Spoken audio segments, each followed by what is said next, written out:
എല്ലാ മനുഷ്യർക്കും ജീവിതത്തിൽ അവരുടെ ഭാവിയെക്കുറിച്ച്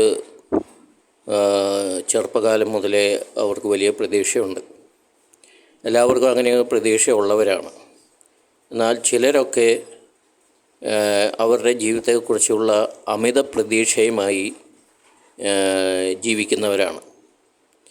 അങ്ങനെയുള്ളവർക്ക് അവസാനം അവരുടെ ജീവിതത്തിൻ്റെ ഒരു മുന്നോട്ട് പോകുന്ന കാലഘട്ടത്തിൽ അവർക്കത് നൽകുന്നത് വലിയ കടുത്ത നിരാശയാണ്. അങ്ങനെയുള്ള പല മനുഷ്യരെയും ഞാൻ കണ്ടിട്ടുണ്ട്. ഒരു പരിധിവരെ അവരവരുടെ ജീവിതത്തെക്കുറിച്ച് അമിത പ്രതീക്ഷ വച്ച് പുലർത്തുന്നതിൽ അവരെ കുറ്റം പറയാൻ പറ്റുകയില്ല. കാരണം ജീവിതത്തെക്കുറിച്ച് അമിതമായ പ്രതീക്ഷയുള്ളവർ പൊതുവെ നല്ല കഴിവുള്ളവരും നല്ല ബുദ്ധിയുള്ളവരും നല്ല പ്രതിഭയുള്ളവരൊക്കെയാണ്. അങ്ങനെയുള്ള വ്യക്തികളെയാണ് ഞാൻ കടുത്ത നിരാശ ബാധിച്ച് ഇങ്ങനെ പലവിധ ദുശീലങ്ങൾക്കൊക്കെ അടിമപ്പെട്ട് കഴിയുന്നവരായിട്ട് ഞാൻ കണ്ടിട്ടുള്ളത്.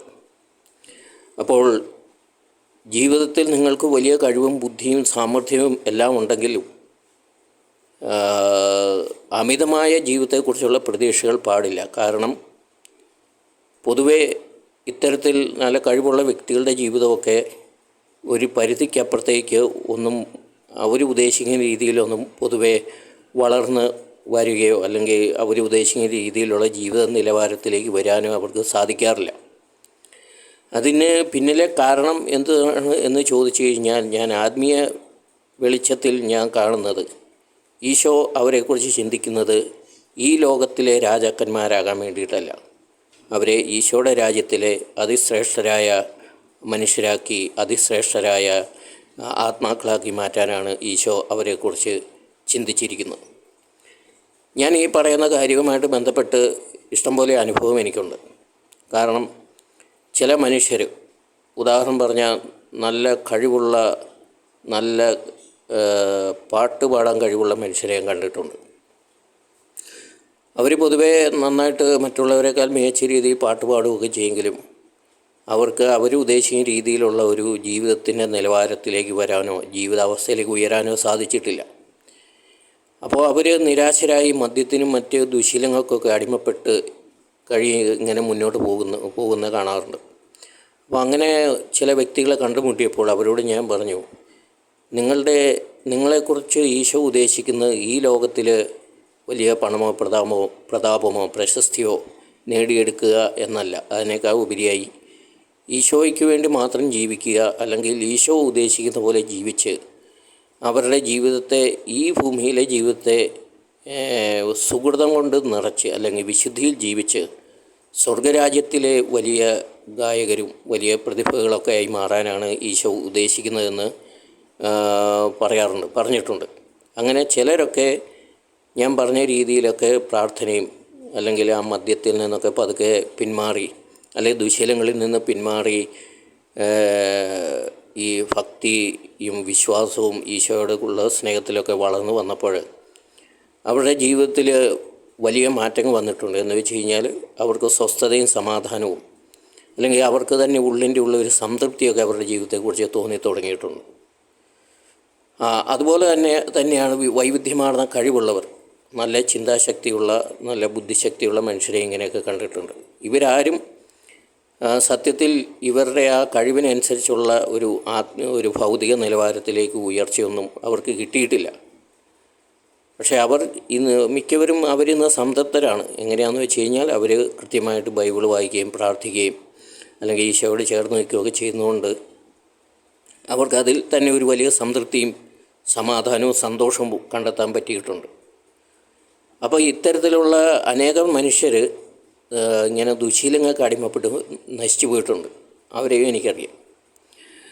അപ്പോൾ ഞാനീ പറഞ്ഞു വരുന്ന കാര്യം ഇതാണ്: നിങ്ങൾ എത്ര കഴിവുള്ളവരാണെങ്കിലും ജീവിതത്തെക്കുറിച്ച് അമിതമായ പ്രതീക്ഷകൾ വച്ച് പുലർത്താൻ പാടില്ല.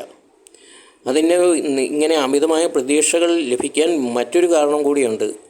മറ്റുള്ളവരെക്കാൾ മികച്ച രീതിയിൽ നമ്മൾ ഓരോ കാര്യങ്ങൾ ചെയ്യുമ്പോൾ ഇത് കാണുന്ന മനുഷ്യർ പറയും, നിങ്ങൾ വലിയവനാകും, നിങ്ങളെപ്പോലെ ഇത്രയും കഴിവുള്ള മനുഷ്യർ അധികമില്ല, നിങ്ങൾക്ക് ഭാവിയിൽ വലിയ ഉയർച്ചയുണ്ടാകും, അങ്ങനെയൊക്കെ പല പല നല്ല കാര്യങ്ങൾ നമ്മളെക്കുറിച്ച് പറയുകയും നമ്മളെ അഭിനന്ദിക്കുകയൊക്കെ ചെയ്യുമ്പോൾ സ്വാഭാവികമായിട്ടും നമ്മൾ അത് ചിന്തിക്കും, ശരിയാണ്, നമുക്ക് ഇങ്ങനെ കഴിവൊക്കെ ഉണ്ട്, അല്ലെങ്കിൽ നമ്മൾ മറ്റുള്ളവരെക്കാൾ കുറേ കൂടി മെച്ചപ്പെട്ട കഴിവുള്ള മനുഷ്യരാണ്, അതുകൊണ്ട് നമുക്ക് കുറേ കൂടി മെച്ചപ്പെട്ട ജീവിത നിലവാരവും നമ്മൾ ഉദ്ദേശിക്കുന്ന രീതിയിലുള്ള ഒരു വളർച്ചയും ഭൗതികമായ വളർച്ചയൊക്കെ കിട്ടുമെന്നുള്ള ഒരു മിഥ്യ അല്ലെങ്കിൽ അങ്ങനെയൊക്കെയുള്ള ചിന്ത നമ്മുടെ ഉള്ളിലും വളരെ ദൃഢമാകും. ഈ ചിന്തകൾ മനുഷ്യനെ അങ്ങനെ മുന്നോട്ട് പോകുമ്പോൾ ഈ ചിന്തകൾക്ക് വിപരീതമായിട്ടാണ്, അല്ലെങ്കിൽ നമ്മുടെ ചിന്തകൾക്കും ഭാവനകൾക്കും പ്രതീക്ഷകൾക്കും വിപരീതമായിട്ടാണ് ജീവിതത്തിൽ പലപ്പോഴും കാര്യങ്ങൾ സംഭവിക്കുന്നത്. അപ്പോൾ മനുഷ്യർ കുറ്റപ്പെടുത്തുകയും അല്ലെങ്കിൽ നമ്മളെ തന്നെ ചോദ്യം ചെയ്യുകയും അല്ലെങ്കിൽ നമ്മുടെ കഴിവുകേടിനെക്കുറിച്ച് ഇങ്ങനെ പറയുകയൊക്കെ ചെയ്യുമ്പോൾ നമ്മൾ വീണ്ടും കൂടുതൽ പരിശ്രമിക്കും, കൂടുതൽ മെച്ചപ്പെട്ട രീതിയിൽ പരിശ്രമിക്കുകയും കൂടുതൽ മെച്ചപ്പെട്ട രീതിയിൽ കാര്യങ്ങൾ ചെയ്യാൻ ശ്രമിക്കുകയും ചെയ്യും. അപ്പോൾ വീണ്ടും പരാജയമാണ് ഫലം. അങ്ങനെ പല പ്രാവശ്യം ഇങ്ങനെ ഒരേ കാര്യങ്ങൾ അല്ലെങ്കിൽ കഴിവിൻ്റെ പരമാവധി ശ്രമിച്ച് നമ്മൾ തളർന്ന് അവശരായി കഴിയുമ്പോൾ സ്വാഭാവികമായിട്ടും നിരാശ നമ്മളെ പിടികൂടി വരിഞ്ഞു മുറുക്കി നാശത്തിലേക്ക് കൊണ്ടുപോകുന്നതാണ് പൊതുവെ സംഭവിക്കുന്നത്. അപ്പോൾ ഇങ്ങനെയുള്ള ഒരു സംഭവങ്ങൾ, ഇങ്ങനെയൊക്കെയുള്ള വളരെ ശോചനീയമായ ജീവിത അവസ്ഥകൾ, അനുഭവങ്ങൾ ഉണ്ടാകാതിരിക്കാൻ വേണ്ടിയിട്ടാണ് ഞാൻ പറയുന്നത്, നിങ്ങൾ എത്ര കഴിവുള്ളവരാണെങ്കിലും എത്ര ബുദ്ധിയുള്ളവരാണെങ്കിലും സമർത്ഥരാണെങ്കിലും ജീവിതത്തെക്കുറിച്ച് പ്രതീക്ഷയാകാം, പക്ഷേ അമിത പ്രതീക്ഷകൾ പാടില്ല. കാരണം ഈശോ നിങ്ങളെക്കുറിച്ച് അല്ല നമ്മളെക്കുറിച്ച് ഉദ്ദേശിക്കുന്നത് ഈ ലോകത്തിലെ പ്രശസ്തരോ ഈ ലോകത്തിലെ ധനികരാകാൻ വേണ്ടിയല്ല, മറിച്ച് ഈശോയുടെ രാജ്യത്തിലെ വലിയ ധനികരാകാനും അങ്ങനെ ആത്മീയ ജീവിതത്തിൽ മുന്നേറാനും സ്വർഗത്തിലെ മിന്നുന്ന നക്ഷത്രങ്ങളായി മാറാനൊക്കെ ആയിട്ടാണ് ഈശോ നമ്മളെ കൊണ്ട് ഉദ്ദേശിക്കുന്നത്.